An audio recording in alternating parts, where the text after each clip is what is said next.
भैया ये गाड़ी डीएल नंबर किसकी होगी?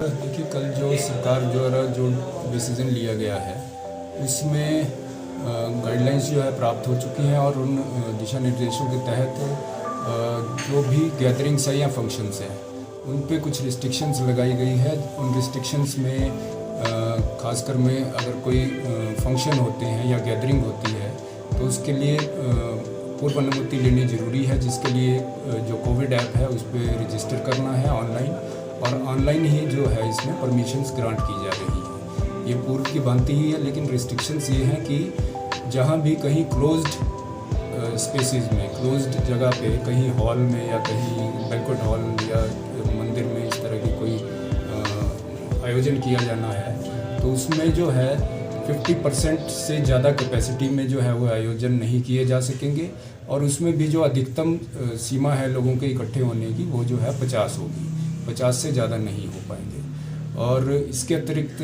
जो क्लोज्ड स्पेसेस हैं वहाँ पे जो ओपन स्पेसेस हैं वहाँ पे भी 50% कैपेसिटी जो ओपन स्पेस की होगी वो होगा, और उसमें भी जो मैक्सिमम लिमिट है वो 200 की गई है। 200 से ज़्यादा लोग जो है ओपन स्पेस में भी जो है इकट्ठे नहीं हो पाएंगे। जहाँ तक जो इसके अतिरिक्त मैं मीडिया के माध्यम से जो है समस्त जनता तक जो है ये एक आग्रह अपना पहुँचाना चाहता हूँ कि जहाँ भी कहीं कोई पॉजिटिव केस आ रहे हैं तो हम लाइन लिस्टिंग करके या कॉन्टैक्ट ट्रेसिंग करके वहाँ पे सैंपल्स के लिए जो कोविड सैंपल्स होते हैं वो लोगों के वहाँ पे लेते हैं। ऐसा देखने में आया कि कुछ लोग इसमें आनाकानी कर रहे हैं, तो ये आनाकानी करना जो है वो सही नहीं है।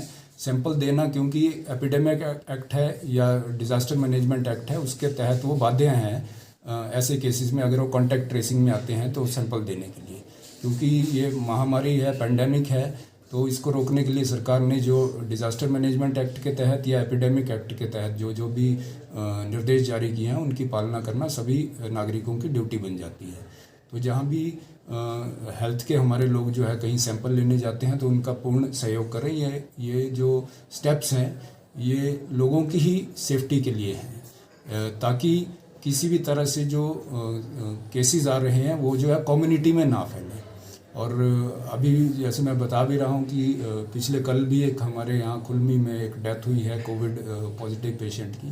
तो कई केसेस में जो है इसके गंभीर परिणाम होते हैं जब ये कोविड कोई पॉजिटिव हो जाता है। और इसके अतिरिक्त ये भी आप लोगों के माध्यम से वो करना चाहूँगा कि जो भी एलिजिबल लोग हैं वो अपनी वैक्सीनेशन ज़रूर करवाएं। हमारे संस्थान जो है उनमें दिन फिक्स किए गए हैं, अलग अलग संस्थानों में अलग अलग तरह से दिन है, चाहे वो पीएचसी हैं, सब सेंटर्स हैं हमारे, या जो है सीएचसी गवर्नल है। जो सरकार द्वारा टारगेट निर्धारित किए गए हैं उस टारगेट की बनिस्बत कम लोग जो है अभी वैक्सीनेशन करवाने के लिए आ रहे हैं, तो उससे जो है ये वैक्सीनेशन ड्राइव धीमी पड़ रही है। तो ये आग्रह है कि सभी लोग स्वेच्छा से वहाँ पे पहुँचें, और अगर कोई कोविन ऐप पे खुद रजिस्टर नहीं कर पाता है मोबाइल के माध्यम से या इंटरनेट के माध्यम से, तो ये भी सुविधा हमने दी है वहाँ पे कि मौका पे पहुँच के ही उनकी रजिस्ट्रेशन हो जाएगी। तो ये आग्रह जो है मेरा सभी लोगों से है। 45 साल से ऊपर जो है सभी लोग एलिजिबल हैं वैक्सीनेशन करवाने के लिए आज की तारीख में। जी, धन्यवाद।